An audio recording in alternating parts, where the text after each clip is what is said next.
এতিয়া আৰম্ভ কৰিব লৈছো পৰৱৰ্তী শ্লোকখিনি ব্যাখ্যা।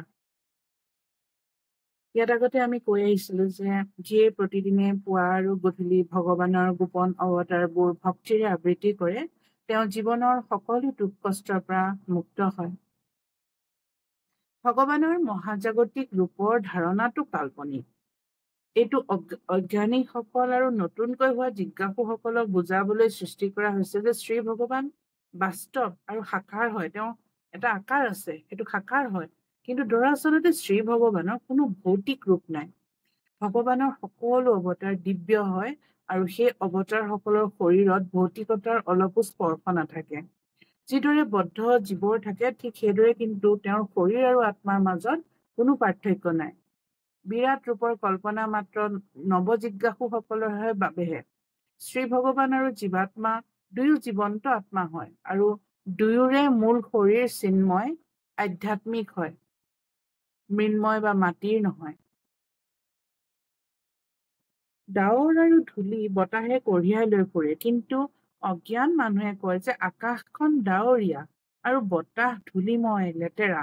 একেদৰে তেওঁলোকে মানুহৰ আত্মাৰ বিষয়েও ভৌতিক শৰীৰৰ ধাৰণাবোৰ আৰোপ কৰে। আমি শৰীৰৰ বাহ্যিক আৱৰণ বা আত্মাৰ সূক্ষ্ম মনৰ সন্ধান কৰিব বিচাৰো, কিন্তু আমি শৰীৰৰ ভিতৰৰ যোনটো আধ্যাত্মিক স্ফুলিংগ সেইটো চাব সক্ষম নহয়। এই স্ফুলিংগবোৰ দেখা নাপায়। গতিকে জীৱৰ ভৌতিক শৰীৰৰ উপস্থিতিৰ বাবে আমি জীৱৰ উপস্থিতিটো মানি ল'ব লগা হয়। সেইদৰে যি মনুষ্যই ভগৱানৰ দৰ্শন বৰ্তমানৰ দৈহিক চকুৰে বা শাৰীৰিক ইন্দ্ৰিয়ৰে চাব বিচাৰে তেওঁলোকক ভগৱানৰ বিশ্বৰূপৰ ধ্যান কৰিবলৈ পৰামৰ্শ দিয়া হৈছে। উদাহৰণস্বৰূপে যেতিয়া মুখ্যমন্ত্ৰী নিজৰ বিশেষ গাড়ীত কৰবালৈ যোৱা দেখো আমি কওঁ মুখ্যমন্ত্ৰী আহিছে। সেই সময়ত আমি মুখ্যমন্ত্ৰীৰ লগত গাড়ীখন চিনাক্ত কৰি লওঁ। সেইদৰে যিসকল কম জ্ঞানী লোকে প্ৰয়োজনীয় অৰ্হতা অবিহনে তৎক্ষণাৎ ঈশ্বৰক চাব বিচাৰে তেওঁলোকক দেখুৱাই দিয়া হয় যে বিশাল বস্তুগত বিশ্ব ব্ৰহ্মাণ্ডখনেই পৰম ভগৱানৰ ৰূপ, যদিও ভগৱান ভিতৰ বাহিৰ সকলো ঠাইতে আছে। এই প্ৰসংগত আকাশত ডাৱৰ আৰু আকাশৰ নীলা হোৱাৰ উদাহৰণ ল'ব পাৰি। আকাশ আৰু আকাশৰ নীলা ৰংটো বেলেগ হলেও আমি সেয়া আকাশৰ ৰং নীলা বুলিয়েই গণ্য কৰো, কিন্তু এয়া অজ্ঞানীৰ সাধাৰণ ধাৰণা মাথোন। ৰূপৰ এই স্থূল ধাৰণাটোৰ বাহিৰত ৰূপৰ আন এটা সূক্ষ্ম ধাৰণা আছে যিটো নেদেখা, নুশুনা আৰু অপ্ৰকাশিত হয়। জীৱৰ ৰূপ এই সূক্ষ্মতাৰ বাহিৰত আছে, নহলে জীৱই বাৰম্বাৰ জন্ম লব নোৱাৰিলেহেঁতেন। গতিকে আত্মাৰ দেহৰ পৰা ওলাই যোৱা অৰ্থাৎ মৃত্যু হোৱাৰ অৰ্থ এইটো নহয় যে আত্মাৰ অস্তিত্বই নাই। ইয়াত আত্মাৰ অস্তিত্ব আছে, নহলে বাৰে বাৰে কেনেকৈ জন্ম হব পাৰে। প্ৰভু সদায় নিজৰ ঐশ্বৰিক ৰূপত বিদ্যমান হৈ থাকে। তেওঁৰ শৰীৰক কেতিয়াও জীৱৰ স্থূল আৰু সূক্ষ্ম শৰীৰৰ লগত তুলনা কৰিব নোৱাৰে। ঈশ্বৰৰ শৰীৰৰ এনে সকলো ধাৰণা কাল্পনিক। জীৱৰ নিজস্ব চিৰন্তন আধ্যাত্মিক ৰূপ আছে, যিটো ভৌতিক অশুদ্ধতাৰ বাবে, ভৌতিক কলুষিতাবোৰ আমাৰ গাত লাগি থকাৰ বাবে বদ্ধ অৱস্থাত থাকে। যেতিয়া কোনো ব্যক্তিয়ে আত্ম উপলব্ধিৰ দ্বাৰা নিজে অনুভৱ কৰে যে স্থূল আৰু সূক্ষ্ম এই দুয়োটা শৰীৰৰ বিশুদ্ধ আত্মাৰ লগত কোনো সম্পৰ্ক নাই, সেই সময়তে তেওঁ নিজৰ আত্মাৰ দৰ্শন পায় আৰু লগতে ভগৱানৰো দৰ্শন পায়।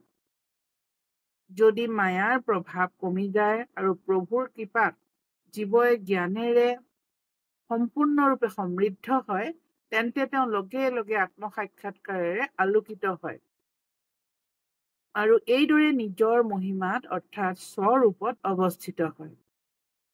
সকলো কাম কৰিও যিজনে একো নকৰে, যাৰ কেতিয়াও জন্ম নহয়, সেইজন হল সকলোৰে হৃদয়ৰ প্ৰভু বাসুদেৱ, যাৰ কথা এইদৰে জ্ঞানীসকলে বৰ্ণনা কৰে। এই বৰ্ণনা বৈদিক সাহিত্যবোৰতো দুৰ্লভ হয়। তেওঁৰ সকলো কৰ্ম নিষ্কলংক হয়। তেওঁ ছয় ইন্দ্ৰিয়ৰ স্বামী আৰু ছয় ঐশ্বৰ্যযুক্ত। তেওঁ এই প্ৰকাণ্ড ব্ৰহ্মাণ্ডখনৰ সৃষ্টি আৰু পালন কৰে আৰু সময় হলে অলপো প্ৰভাৱিত নোহোৱাকৈ এই সমগ্ৰ সৃষ্টিৰ সংহাৰো কৰে। তেওঁ সকলো জীৱৰ ভিতৰত স্বতন্ত্ৰভাৱে বিদ্যমান হৈ থাকে। অল্পজ্ঞানী মানুহে যি নিজে জীৱনত কোনো নাটকৰ পাত্ৰৰ দৰে অভিনয়হে কৰি আছে, তেওঁলোকে ভগৱানৰ ৰূপ, নাম আৰু কৰ্মৰ দিব্য প্ৰকৃতি বুজি পাবলৈ সক্ষম নহয়। যুক্তি তৰ্কৰেও এই বিষয়ে ব্যক্ত কৰিবলৈ তেওঁলোক সক্ষম নহয়। সেইবাবে কোৱা হয় তেওঁৰ মন আৰু শব্দৰ অভিব্যক্তি বাহিৰত বুলি। হাতত ৰথৰ চক্ৰ ধাৰণ কৰি থকা ভগৱান শ্ৰীকৃষ্ণৰ চৰণ কমলত যি নিসংকোচে নিৰন্তৰ সেৱা কৰি থাকে, তেওঁলোকেহে বিশ্ব ব্ৰহ্মাণ্ডৰ সৃষ্টিকৰ্তাৰ চৰণ কমলৰ সুগন্ধ পাব পাৰে, অৰ্থাৎ তেওঁৰ পূৰ্ণ মহিমা শক্তি আৰু দিব্যতাক চিনি পাব পাৰে।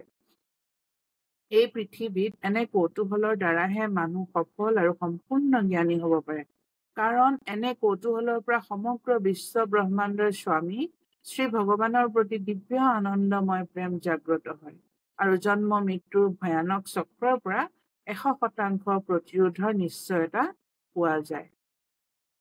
ব্যাসদেৱৰ দ্বাৰা সংকলিত ভাগৱত নামৰ এই গ্ৰন্থখন ভগৱানৰ সাহিত্য অৱতাৰ হয়। ই সমগ্ৰ মনুষ্য জাতিৰ পৰম কল্যাণৰ বাবে হয়। এই গ্ৰন্থখন সকলো প্ৰকাৰে সফল, আনন্দদায়ক আৰু পৰিপূৰ্ণ হয়। শ্ৰীমদ ভাগৱত গ্ৰন্থখন ভগৱান শ্ৰীকৃষ্ণৰ সাহিত্যিক অৱতাৰ হয়, সেয়েহে ই তেওঁৰ পৰা অবিচ্ছেদ্য, অভিন্ন। আমি ভগৱানক যিদৰে শ্ৰদ্ধাৰে পূজা কৰোঁ, ঠিক সেইদৰে শ্ৰীমদ ভাগৱতক পূজা কৰা উচিত। আমি সচেতন হৈ ধৈৰ্যৰে অধ্যয়ন কৰি ভগৱানৰ পৰম আশীৰ্বাদ লাভ কৰিব পাৰোঁ। ভগৱান যেনেকৈ সম্পূৰ্ণ পোহৰ, সম্পূৰ্ণ আনন্দ আৰু একেবাৰে পৰিপূৰ্ণ, ঠিক তেনেদৰে এই শ্ৰীমদ ভাগৱতো সম্পূৰ্ণ পোহৰ, সম্পূৰ্ণ আনন্দ। আমি শ্ৰীমদ ভাগৱত পাঠ কৰি পৰম ব্ৰহ্ম শ্ৰীকৃষ্ণৰ সম্পূৰ্ণ ঐশ্বৰিক পোহৰ লাভ কৰিব পাৰোঁ। ব্যাসদেৱে সকলো বৈদিক শাস্ত্ৰ আৰু বিশ্ব ব্ৰহ্মাণ্ডৰ ইতিহাসৰ সাৰাংশ উলিয়াই নিজৰ পুত্ৰক প্ৰদান কৰিলে, যিজন স্বৰূপ সিদ্ধসকলৰ ভিতৰত অত্যন্ত সন্মানীয় হয়। ইয়াত বিশ্ব ব্ৰহ্মাণ্ডৰ ইতিহাস বুলি কৈছে ভাগৱতত।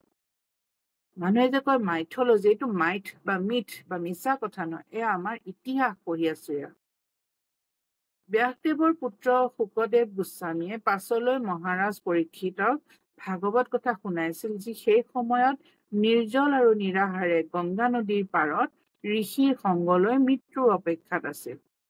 বেদান্ত সূত্ৰইও কয় যে আসন্ন মৃত্যুৰ সময়ত কাৰোৰ পৰা একো সহায় পাব নোৱাৰি। সেই সময়ত একান্ত মনে কেৱল শ্ৰীকৃষ্ণৰ নামহে জপ কৰি উদ্ধাৰ পাব পাৰি, যিটো কাম মহাৰাজ পৰীক্ষিতে কৰিছিল। এই শ্লোকত শ্ৰীমদ ভাগৱত পুৰাণক সূৰ্যৰ দৰে উজ্জ্বল বুলি কোৱা হৈছে। কেনেকুৱা উজ্জ্বল? মদ ভাগৱত পুৰাণখন সূৰ্যৰ দৰে উজ্জ্বল।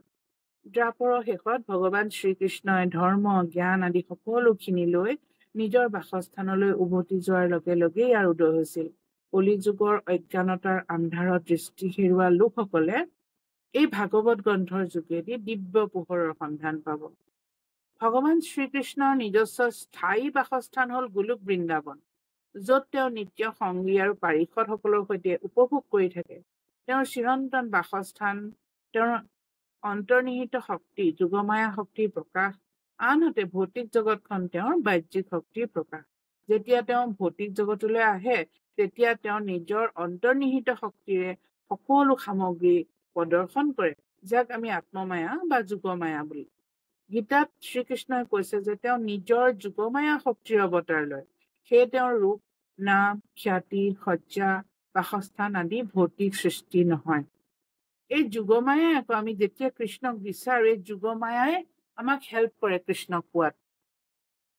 সেই বিদ্বান ব্ৰাহ্মণসকল এইবুলি উপস্থিত মুনিসকলক সম্বোধন কৰি সূতদেৱ গোস্বামীয়ে কলে যে যেতিয়া মহাৰাজ পৰীক্ষিতৰ উপস্থিতিত সেই স্থানত শ্ৰীমদ ভাগৱত বৰ্ণনা কৰিছিল, তেতিয়া সেই মহান শক্তিশালী শুকমুনিৰ পৰা শুনি তেওঁ শ্ৰীমদ ভাগৱত শিকিছিল। এতিয়া মই তেওঁৰ পৰা যি শিকিলো, সেইখিনি উপস্থিত মহান ঋষিসকলৰ আগত কবলৈ চেষ্টা কৰিম। ধন্যবাদ।